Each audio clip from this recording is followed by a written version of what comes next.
Hi, everyone. Welcome, everyone, to the first session on the Civil Society and Prosperity track.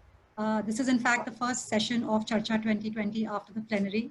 And I think it's a great way to frame some of the discussion that we're going to have around civil society, governments, and states, because we're going to be talking about strengthening the influence of civil society, in times like this and in the future to come.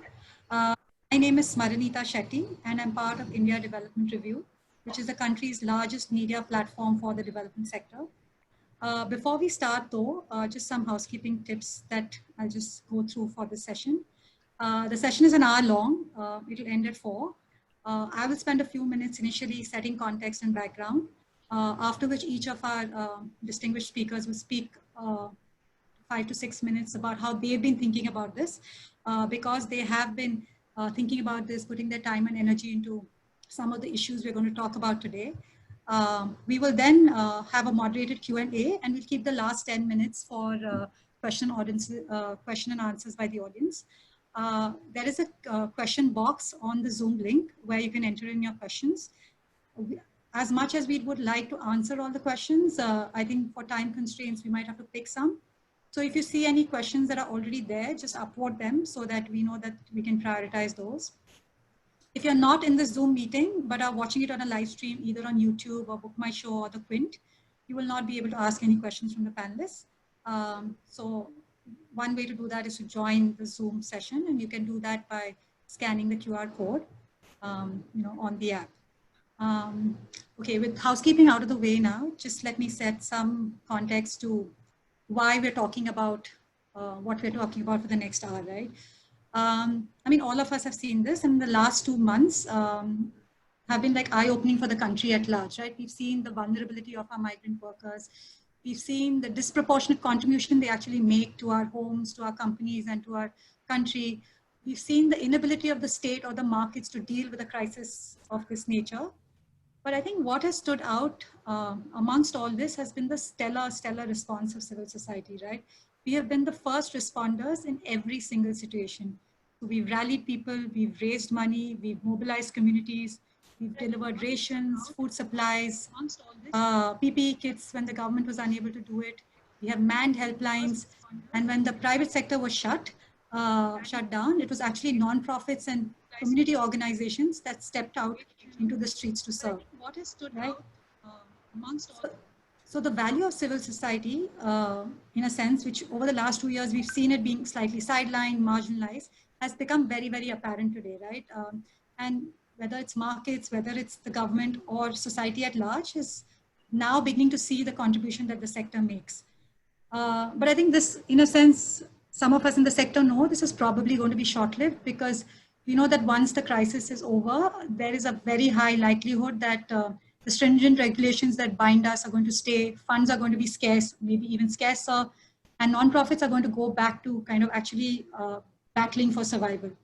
So what we've been thinking, and Vijay, Mr. Myra, and Vidya have been part of those conversations, they've been talking a lot to that, is that this is the time that there's a strong need to reposition the sector over the long term, right?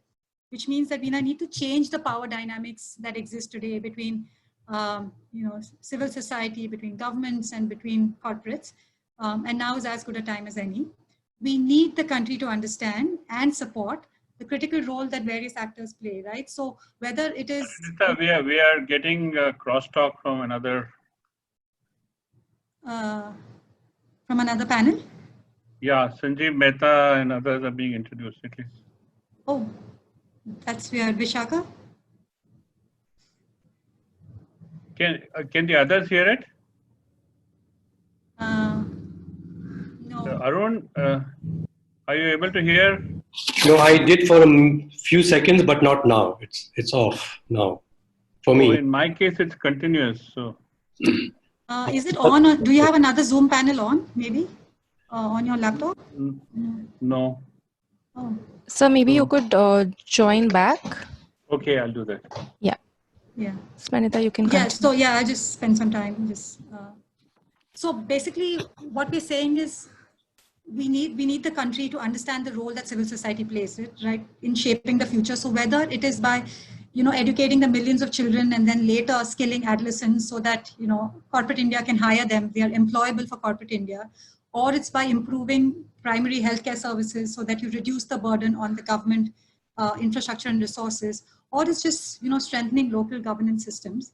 We all know, right? A lot of people in civil society know, but it's important that business and government also knows that without a robust, sustainable civil society, you will have no innovations, very little innovations that serve the marginalized people. There's likely to be a weakening of mechanisms that see greater accountability and transparency from the state and markets.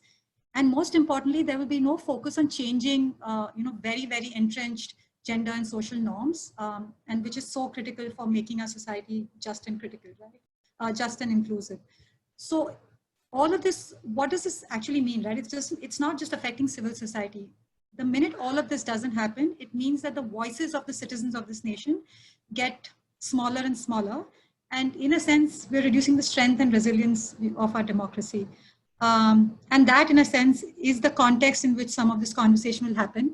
Because to speak to this, we have, three people who've spent a lot of time and energy pondering about this, having conversations, writing about it, getting other people to think about some of this.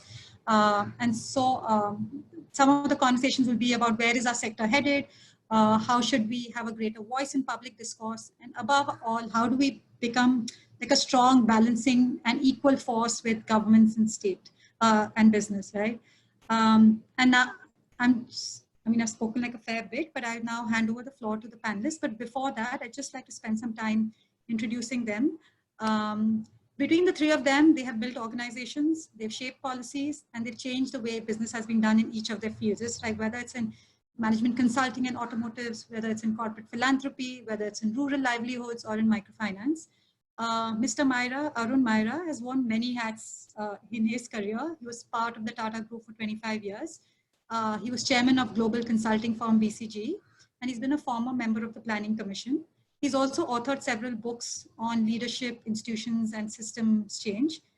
Vidya is the CEO of Edelge Foundation. Under her guidance, the foundation has actually straddled two very difficult worlds, right? On one side, they've funded really small grassroots organizations, which a lot of other funders haven't looked at funding. But on the other side, they've worked, in collaborations and partnership with state governments, right? So it's gone from really small to partnering at scale. And Vijay Mahajan is, social entrepreneur, policy expert, and a development sector professional. He's been, having founded Pradhan and Basics, he's built entirely new sectors in the areas of rural livelihoods and microfinance. And today he's the CEO of the Rajiv Gandhi Foundation. So we'll start with each one of them speaking a bit to how they've been thinking about it and what are the issues that they've been grappling about and want us to pay attention to. So Mr. Maira, if I could start with you, would you like to kind of speak a bit to how you've been thinking about this? You're on mute, Mr. Maira. Thank you, Smarita. Thank you. And greetings to all the participants. There are about 140 persons together here today. And hello, Vijay and Vidya.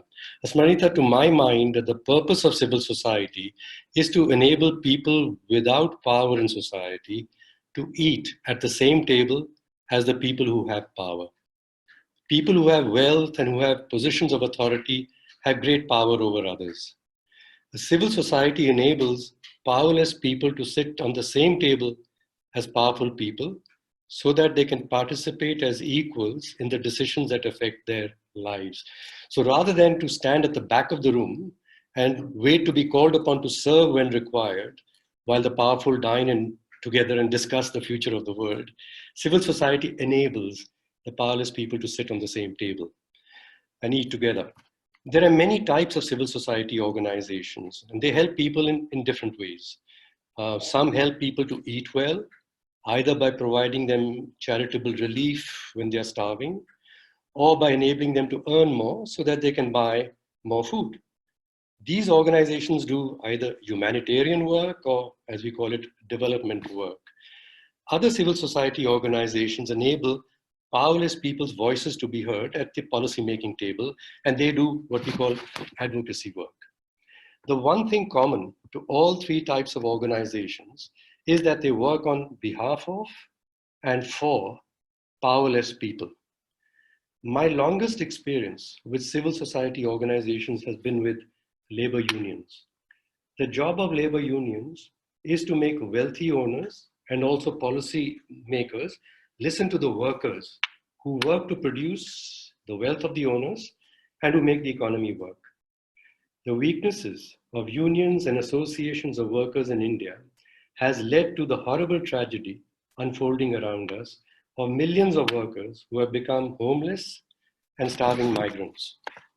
It is alarming that the new labor codes that the Indian state governments are introducing rapidly in the name of bold reforms will deny workers their fundamental rights of collective association.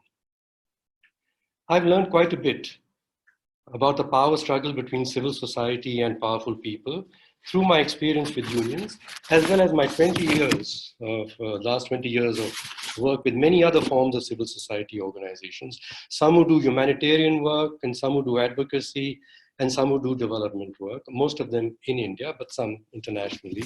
I'm chairman right now of HelpAge International, which is has been focusing on helping societies everywhere to realize that the elderly are not human beings to be discarded. They have voice too, and they have value in society. To speak on their behalf, that's also civil society work. I believe that good civil society organizations must be good in three things. Firstly, they must be good at organizing large numbers of people without becoming their bosses.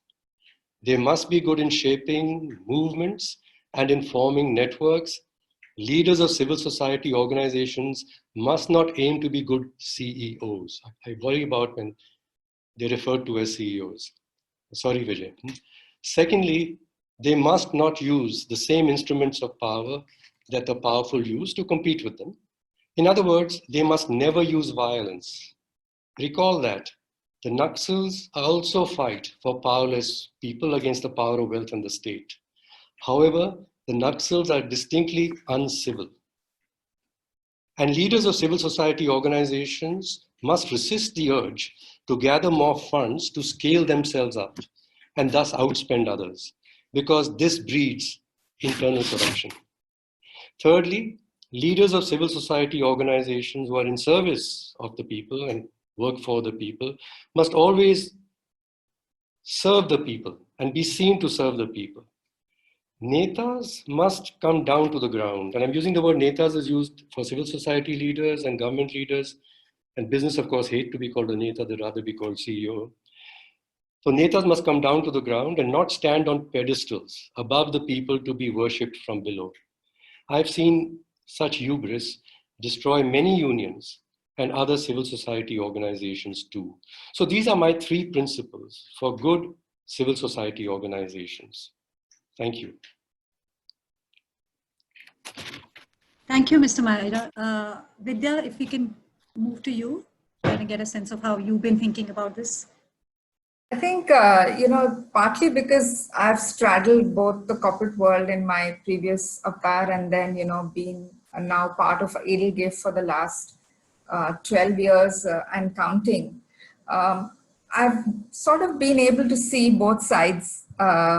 And I think in the midst of this crisis, like you said, I think civil society organizations have really been at the front line. It's been very difficult for the corporate world because most of it has been shut down. And if one were to look at them with a little bit of empathy, I think they've had really, really big battles to fight because, the corporate India came into this crisis with sort of weight on its shoulders. The economy was anyway slowing and there were a lot of troubles at their door.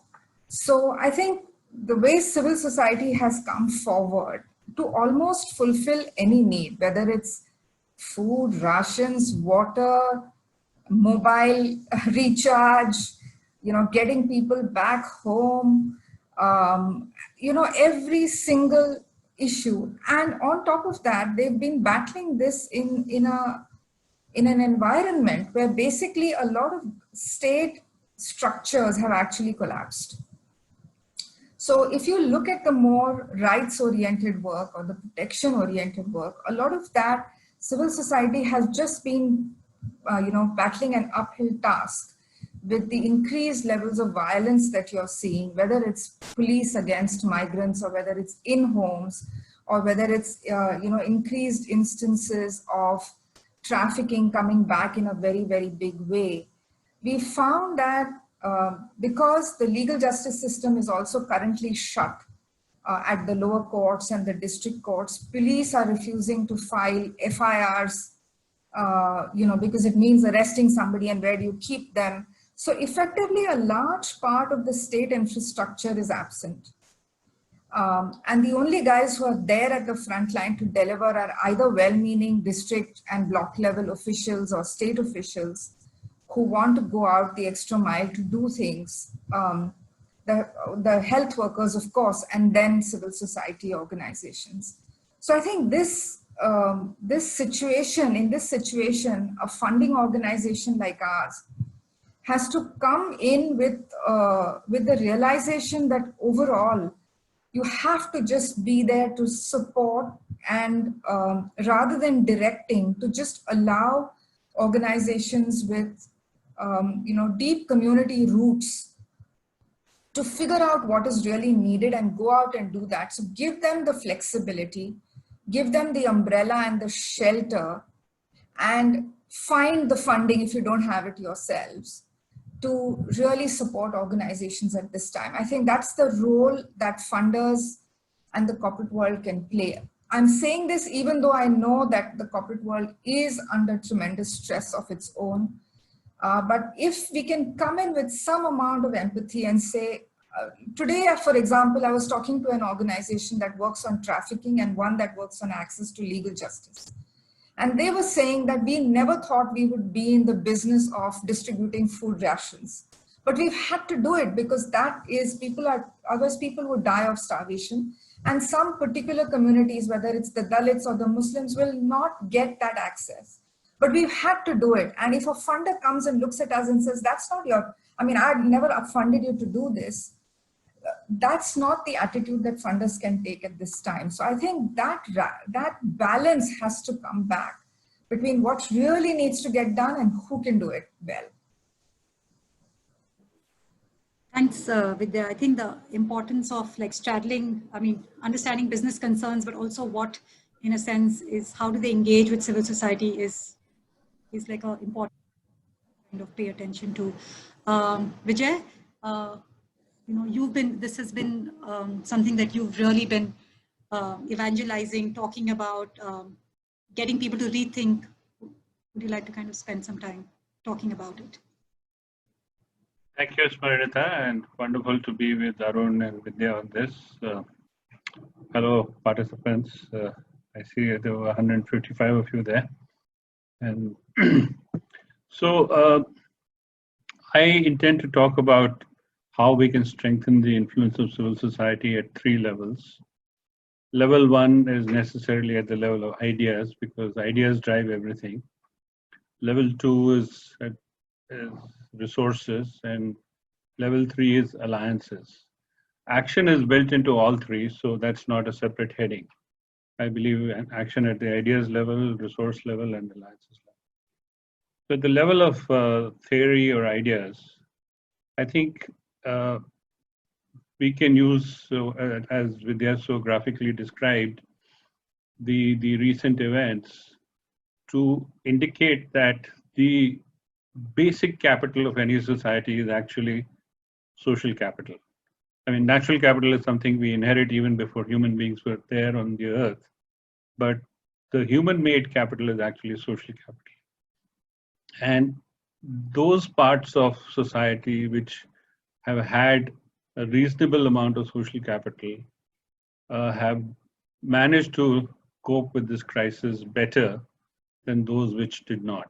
So, and just to, since Vidya, you also understand the financial sector so well, just see what happened to the financial sector, where social capital is completely missing. That at 12:30 on 28th March, the RBI governor announced a 2% cut in a 1% cut in SLR, 1% in CRR, releasing 3.76 lakh crores into the banking system. And by 5:30 that evening, 4 lakh crores had come back from the banks as repos into the RBI. So because the banks just were not trusting each other, and there's complete lack of social capital for all the trillions of rupees that slosh around South Bombay. So here's an example of how civil society is a precious, very precious repository of what will save society. Forget about everything else. Secondly, the idea that that our constitution, though it begins with the classic, the most famous phrase, "We the people," but thereafter it's entirely a document about how the state shall build the nation. And this monopolization of the state in nation building is a severe flaw that we adopted, that we need to correct. We need to reclaim the role of citizens organized in civil society to have a role, an accountable role, a responsible role in building the nation, building the idea of India, whatever that is, as it transforms. And we need that to be guaranteed in the Constitution. It is already there to some extent under Article 19, under the right to association, but that's not enough, because the directive principles, if you read, all of them begin with the phrase, the state shall, the state shall, the state shall. It should be the state shall endeavor and will enable citizens organized in civil society institutions to do this. It's not the state's monopoly, least of all its talent or its capability, as we've discovered sadly during this crisis. Thirdly, in the world of knowledge and information, we must remember knowledge is socially constructed. And I want to move one step further to say that knowledge needs to be socially validated. So there's no reason why universities should be testing individuals. We as civil society individuals, as citizens, should hold knowledge institutions and media institutions accountable for what they're delivering. Is it useful knowledge? Is it something that is building well-being for a vast majority of people, or is it just self-serving knowledge which is just used for citing each other? Moving to resources, first important is, of course, financial resources, and we have to go beyond the world of grants. And I did that once in my life when I moved from Pradhan to Basics. I left behind the grant world and moved to the capital markets world. It has its pluses and its minuses. I'm not saying that it's an unmitigated benefit, but we have to learn to diversify the resource base of civil society from one grant to the other.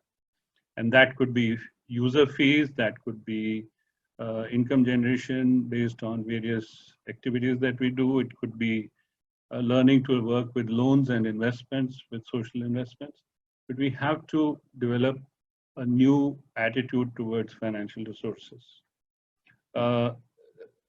Likewise, in terms of human resources, I think most civil society institutions are like the solar system, with a very eminent or very committed person starting it. But the planets are missing. We just have an asteroid belt of grassroots workers thereafter, most NGOs. And what we need is at least a planetary system. I mean, ideally, I'd like to go beyond the solar system, but at least there should be some planets in every major civil society organization.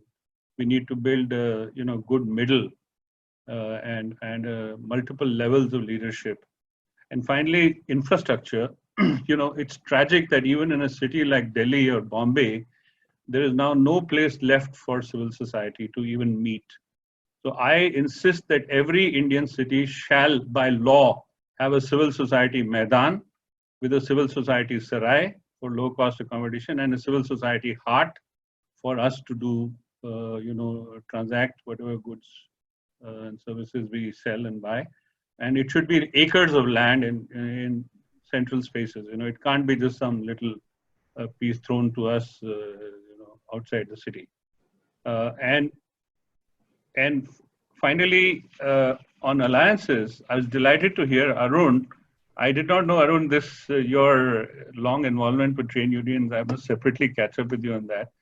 But right now, I think that the biggest thing that we need to do is create trade unions for the informal sector, and also the much forgotten other human association called the cooperative, because that knows how to aggregate capital like corporations, but it does it at a human scale and in a human motivation. And I'm talking of cooperatives, both of producers and consumers. We need to think of civil society as not NGOs, but NGOs plus people's movements, religious bodies, self-help group federations, trade unions, cooperatives, all of that. We need to, of course, build alliances with universities and media, but we also need to build alliances with organs of the state. For example, say we have some wonderful laws on our books, whether it's the right to information, whether it is the entire infrastructure of the judiciary. We need to build alliances with them to hold the state and its minions accountable to citizens. There is absolutely no reason why we need to feel oppressed by the state. I mean, there can, of course, be individual actions, and people have been arrested, some have even been tortured, others have been, are missing. All that is there. But as a sector, there's no reason why civil society cannot collectively confront the state and its organs and say, hey, state, just stand in your place. You are just one of the three legs of the stool which builds society, one of which is the corporate sector, one of which is the state, and one of which is civil society. And you dare not treat us as unequal. It's interesting, Vijay, you ended it on that note, because that has been, in a sense, a theme, right? Over the last 2 years, we've seen a sense of where civil society has felt it being marginalized, a shrinking of its space, the inability to voice, the things that really matter. So I think what each one of you all have said is actually present a broader thing on where we should be headed, right? So how should we be thinking of stuff, both as civil society, but also how should state governments, the government as well as business be thinking about engaging? But I think what COVID has done is actually present an opportunity, in a sense, for us to capitalize on some of the goodwill, we call it, that is generated, right? Everyone can see the contribution of civil society. So are there immediate opportunities post-COVID that we can build on? Because a lot of this is not going to happen in the next 6 months, 12 months, right? This is going to take time, right? You're actually changing the way, you're changing the status quo. And so, you chip away at some of those things to kind of get to where we want to go. But are there immediate opportunities, low-hanging fruit in a sense, that we should be thinking of to kind of make ourselves, more equal and engage more on a more equal footing? And maybe I could start with you, Mr. Myra, and then we could go to, again, Vijay and Vidya. Thank you very much. In fact, Vijay has given me the opening for saying what we should do immediately. As he's pointed out too, that the people who have been most hurt during the COVID are people who were workers actually, or they were small entrepreneurs, had a cart and were trying to sell vegetables and stuff. They were in the wealth economy, either as workers or as producers of their own incomes. And we just have been neglecting these people. So in the hundreds of millions of these people, these very people, they've sort of appeared. And then the rest of civil society is doing heroic work to look after them. So there was a missing representation of these people, the workers, so that they wouldn't have to need this assistance by the rest of civil society now. So what should we do now? There's a very big debate going on, and we're talking about how civil society can influence the shape of society and make it more just and more equitable. Among the matter of, let me put it, labor laws. You have seen in the last 2 days, the Prime Minister announcing that, well, we're giving relief, lakhs of crores, and there will be an agenda for bold reforms. And he's mentioned labor and laws as two of them, after liquidity and land, and I forget the other one. There were 5 L's, so there's always a alliteration there. There was another one anyway. Labor and laws. And in that, I am horrified to see very well-informed policy people and economists repeating again that, what has come in the way of the growth of incomes for people in India is unions and the labor laws. Actually, all these people who are out on the highways and dying were not protected at all by any labor laws. They were not. And we are now trying to take away these people's rights to represent themselves, these people's safeties and protections under the laws about the hours they work and the safety at the places in their work and the right to get the pay wages.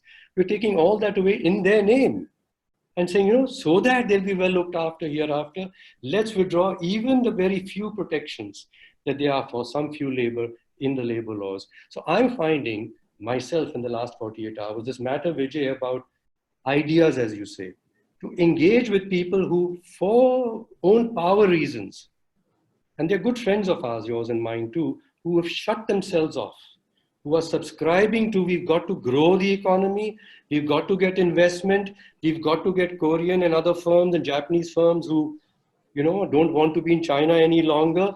Let's get them here. Let's clear out big pieces of land in the coast or in the middle, push the people out, reform the land laws and get the people out of there, give them the freedom to operate without the laws of this land, applying to those enclaves where there will be associations, could be associations. It's going back in my mind almost to giving the British the grants of Fort William and the Portuguese the grant of something in Goa. You know, here's your enclaves to come and trade. And our laws of our land will not apply there. You do your own laws. So in this, I'm finding that we have to, Vijay, somehow I need all of us to think that in this influencing public opinion, there are few of us, I must say so, there are not that many who take the view that you and I, Vijay, and Vidya, perhaps many hopefully here, are taking, that is on behalf of the people that we have laws, as you said. And they must have the right to say whether they are fair laws and whether they are operating fairly. You must hear from them. And not at the moment I'm finding economists from some numbers saying actually in so-and-so place like Rajasthan, the investment grew in the last 3 years, which is not true. I mean, you can always select the data that you want to support the ideology or the views that you have. So how are we going to, in the next few weeks, it's urgent, gather forces to stop, if I could say, the strong state from depriving people of even the very few protections that they had under the law. Yeah. Vidya, I mean, if you could add to that, right? Because you straddle the business side. I mean, you're closely linked on the business side as well, and you're privy to that worldview as well. I think at best, ideally, you know, among the three pillars of society, there should be healthy tension. Because, you know, while all three want to work for the betterment of society at different levels, one at economic levels, one at civil rights and at the human level, and hopefully the state at a much broader level. Today, we don't see that. We see conflict. And that is why if you see CSR traditionally has veered towards education and health, because that leaves them to not think about issues of rights, of social protection, of the environment, of climate. These are things which cause that conflict or that tension. Ideally, it should be tension. I think a little bit of what CSR tried to do or a lot of companies wanted to do in terms of spending their money better was also because of pressure from ESG investing communities, as well as, you know, this move towards stakeholder capitalism, making companies feel that they had broader responsibility. But I think that has, in this situation of COVID, has kind of pushed all those arguments out. And that is the worry, because today companies believe that they have to fight for survival and therefore they don't have time for anything else, and therefore everything else should be out of the window, including this conversation about labor laws. I mean, it's the most ridiculous thing to see perfectly intelligent people write the way they have about labor laws. So I think, you know, that is really the problem. And to bring it back, I think, unfortunately, it's only, you know, the economy is doing well, or when there is a prospect of growth, that companies do, you know, sort of say the right things and do the right things, or want to do the right things about making their CSR and their other, let's say, philanthropic investments more wisely. And therefore, I'm a little worried about how this relationship among these three parties will evolve over this crisis and over the next few years. And therefore, it's a little bit, we all need to be a little bit in a hurry to raise our voices and talk about things that most people are not, speaking about. So, for example, if you see, right on the issues of violence, for example, you will not usually see corporate speak. Similarly, you will not see government speak because they don't want to see those numbers. They don't want to be, down there at the bottom in terms of where the rankings are, in terms of how much violence there is in India and so on and so forth. So there's always this tension, but today it's become conflict. It's all out conflict. And I think to bring it back is just going to take a lot of work. One of the things I realized in this crisis was that civil society doesn't have a common voice, a single voice. If you've seen over this entire crisis, industry has come together in hordes. They've been able to collectivize themselves and demand and agitate and cry and do whatever else they can. But civil society as a whole does not have that one voice, that one association that can agitate. And perhaps this is the time to really think about that, because otherwise we're really going to end up regressing over this crisis. Two things that were interesting in what you said, Vidya. One is that, while all of us think this is an opportunity, you're actually saying it might be worse because, companies are all about their survival. So they might not even want to engage, right, with civil society. Whereas if in more prosperous times, they'd be more generous and do that. So that's an interesting way to look at it. Whereas all of us are saying, oh, can we reinforce the good work we've been doing and push for it? But the other thing about collective voice, Vijay, do you want to speak to some of that? This whole point around voice and what does it mean for us to have strength in numbers, right?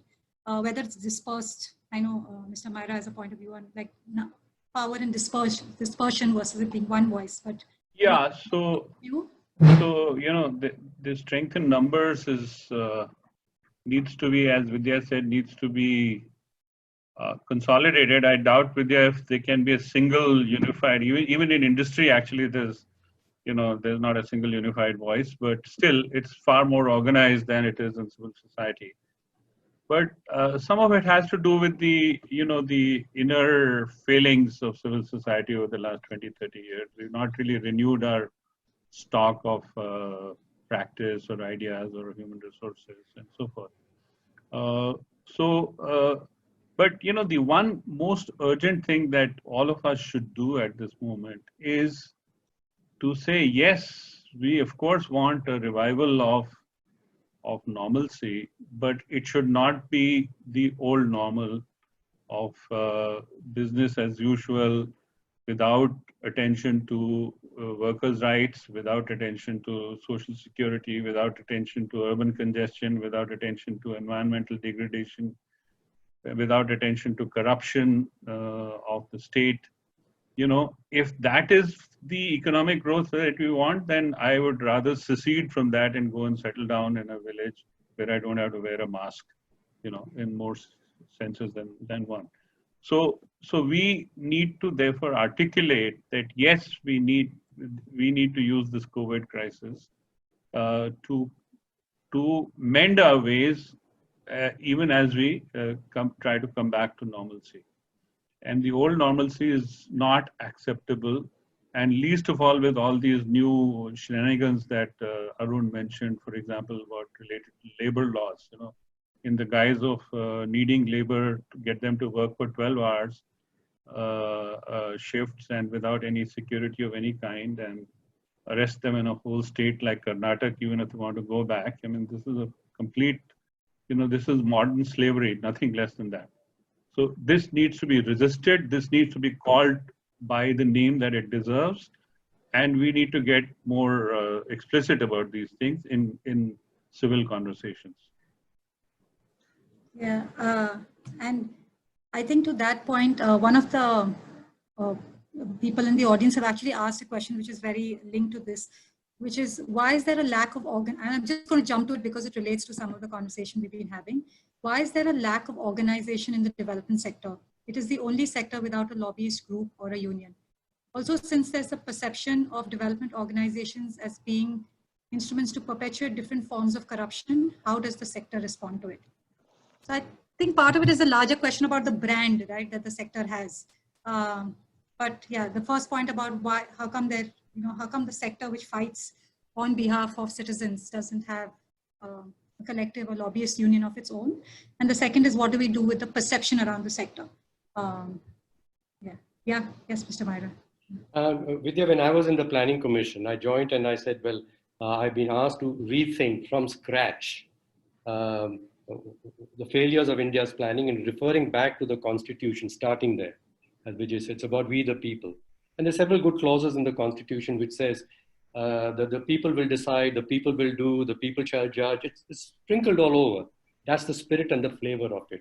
So we said is that, look, we are the experts here, ideas and stuff sitting here. We do hear a lot from the corporates. They're very well organized and they bring their voices from World Bank in Washington and elsewhere. Let's hear civil society in India. So we said, let's take the causes that we wish to address about women's issues, children's issues, Dalit issues, and so on, which we haven't done at all well as a country. And let's ask the people who represent them, in other words, the civil society, and ask them what together should be done and what the state should do to help them to produce benefits for everybody. It was amazing to see how competitive civil society organizations are amongst themselves, how conscious they are about their brand. You use the word brand. And maybe it's a corporate idea. We think about a brand as something that I own, and it must be only things which I say can be done in the brand can be done because it will preserve the brand. So this is the control and competition within the sector. So when you come down to, well, the women's organizations were so conflicted amongst themselves about, my ideas are better than those, and I represent many more women that you do. And okay, there are different sorts of women and so on. And similarly, and said, well, look, let's get to the fundamentals about human beings who are powerless. Can you women's organizations please collaborate with organizations working on Dalit issues, for example, or those working on elderly issues? No, that's a different cause. So you break the system up into parts, but all things are connected. So the conversation among civil society must be a more civil conversation, if I might put it. It's too competitive. It's even worse, we found, than amongst corporate people. They somehow have a decorum of keeping their conflicts subdued when they are together vis-a-vis somebody else to show unity. Our civil society is totally competitive, totally standing with passion, and that's a good thing for the cause that they care about. But in the process, they're damaging everybody's cause. So Vijay, one more thing. I think it's not so much the physical spaces that need to be created in which civil society can get together, because they may have a Jamela right there, is right now in the even virtual spaces. And the key comes to listen to each other. Even civil society must listen to others who care for the same fundamental things. And they may be appearing competitors for resources. We go, but the cause of women is more important than the cause of the elderly, for example. So, we are fragmenting society by very sharp fragmented efforts. And Vidya, you would know in the world of giving, and Vijay, you of course, that the corporates or the givers want to be focused on a cause and want it to be efficiently delivered. But in the process of efficiently delivering it, you damage other causes. The environment gets damaged, or some other sector of society gets damaged. So I feel we have to learn to work as a civil society and to collaborate amongst ourselves, to listen to each other much more effectively, and to listen, of course, to human beings who don't have power, which everybody should do.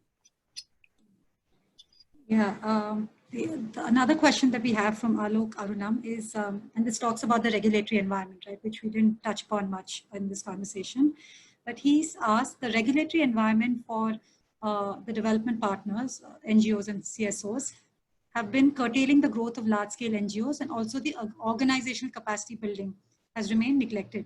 What can government do to make this space more enabling? So what can the government do to, I think in terms of regulation, what can be done? Ask Vijay. Well, by the way, it's not just the present government, it's governments in general. At least 30 years history I know personally, whether it was Congress governments, whether it was BJP government, or in some states, other parties' governments, the relationship between government and civil society has always been a very difficult one. And as a result, it has led to two kinds of strategies. One is either civil society institutions became more and more sort of dependent on international funding or, things like that, or they became effectively subcontractors for government programs, doing this and that. And the previous question, which was about corruption, largely refers to that. But the fact is that neither of those two strategies really plays to the primary role that civil society institutions need to have, which is also as truth tellers about the government, also as suggestors to government as to how to improve things, also to describe to government what are the problems on the ground and so forth. And that role has been possible. There have been, lots and lots of examples of good people within the government listening to civil society and good people within civil society listening to government. But the regulatory framework primarily refers to right now FCRA and income tax. And that has to do with the view of the current regime about what so far civil society had been doing. And I think that is a passing phase. I mean, it's at some stage or the other, every government realizes, and nothing else, COVID crisis has shown that civil society is an essential part of society. And, if you curb it or if you stifle it completely, it will lead to serious consequences later. And, there's enough maturity in every party to understand that and to swing back from that. In the meantime, I think, we can continue our campaigns about, income tax amendments and FCRA, but according to me, that's at a very trivial level. We really need to get an amendment in the constitution, as Mr. Sharad Pawar did, for cooperatives, enshrining a role for cooperatives in the constitution. Before that, enshrining a role of Panchayati Raj institutions in the constitution. We need to enshrine a role for civil society institutions in the constitution so that we have a legitimate place. Otherwise, any patwari or any village level worker can ask you, as I was asked 40 years ago by a collector, आपको इस जिले में काम करने की अनुमति किसने दी है? As if I needed his permission to work in that district. But that question in various forms can get asked to any civil society institution by any state official, because there is no constitutional valid place for what we do. And merely saying that because we are good people with good intentions is not going to be enough. It has to be enshrined in the institutional framework of the nation. The other question that's come through is by Bharat Kancharya. And the question is, how can civil society be involved in helping migrant laborers, whether it's construction workers, informal sector workers, to negotiate a better deal once things start to resume back? Right? And I think you all have touched upon some of this, but it's like, again, it's the here and now, right? How do you get them to negotiate, whether it's on job security or other safety nets that doesn't exist, once we move into recovery phase? Is there a way to do this? Vidya? Saying, Vidya, that's exactly what I'm doing. And I'm telling you the challenge of doing it. And I'm assuring you that what Vijay and Vidya have said is right. We've got to imagine together a different world. And we in that different world have got to allow even the corporates, I'm saying even the corporates and governments, to see that they will be secure in that world. It cannot be that we are going to demolish you for the sake of creating a world for the people who so far. We don't want a revolution. We want a very fast evolution towards a new normal, a much better world. The conversation about what do we care about, all of us as human beings, including people in government and in corporations, that conversation about our collective aspirations to create a better world, and then working backwards to say, look, each of us is where we are. We can't give up what we're doing immediately or we will die. So we have to collectively allow each other to move on a path towards that goal. So this is the nature of conversations that must happen. It's about collective aspiration and collective systems thinking. You all have a role. It shouldn't be that I kill the corporation, then we'll have another situation. or we kill the labor, as we are saying, my goodness, even the corporations will soon die. It has to be everybody together. This type of conversation, this nature of conversation has become absolutely crucial. What is the purpose of human existence? What is the purpose of a corporation's existence? What is the purpose of government? And we are partners together.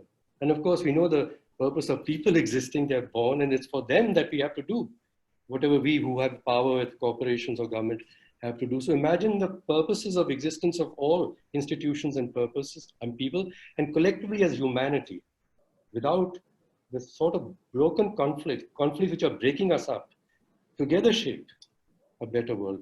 This conversation, this is what I say is a deep, aspirational conversation to be conducted civilly.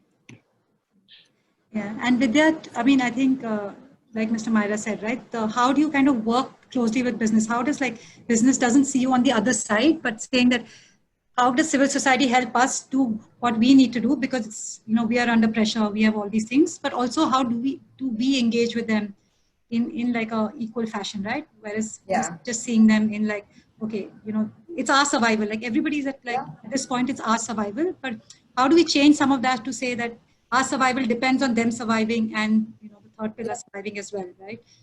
So yeah, in fact, what you said, takes me back to a conversation at the beginning of the crisis when a few really senior people in industry actually were shocked, told me that they were shocked at the numbers that we have in terms of interstate and interstate migrants. I mean, nobody had realized that we had something like 45 crore people in some fashion or the other, you know, migrating, and a large number of them actually, work in small enterprises, largely not governed by labor laws, being paid by contractors when the contractors got the money, and so on and so forth.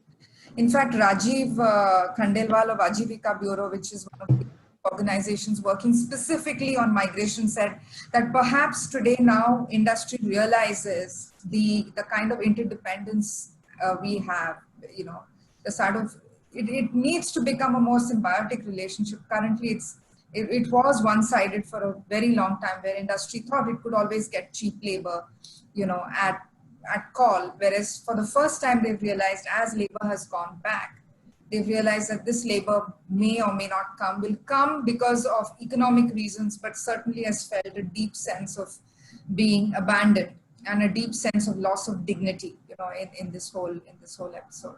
So I think there is a growing realization, at least among more organized industry, where that this symbiotic relationship between labor and business is something that has to be nurtured a little more consciously, over time. And so many organizations are now going to do a lot of work on agitating and advocating for labor, because this situation where suddenly for 3 years, not that a large part of small industry was anyway out of the ambit of a lot of the labor laws, but the fact that this has now come to light in the midst of this crisis is something that is causing a lot more distress. So I think there are more questions, but we are, you know, at 4 o'clock and we'll have to wrap this up. But I think this conversation is, I'm hoping, is a starter for a kind of movement that we can build around some of the things that all, you know, each one of you has spoken about, right? Whether it's how do we reimagine civil society, how do we build strong relationships with the other two pillars of, the country, whether it's state, whether it's business. How is it one of mutual respect, but it's also one which protects the voices of the people? The need to reimagine, and I think we have a large and a really humongous task in front of us, but I'm hoping this will be one of the first points at which it triggers some of this, and we will take some of these ideas and, you know, evangelize it, go on, like build a movement, right? And I think that needs to be done. So I'd like to thank Mr. Myra, Vijay, Vidya, all of you for actually, you know, putting out these things. You all have clearly thought about this a lot. You all have been pondering over it. You all have been thinking about how to take it forward. And we hope this is just the beginning for what we can kind of do in the sector.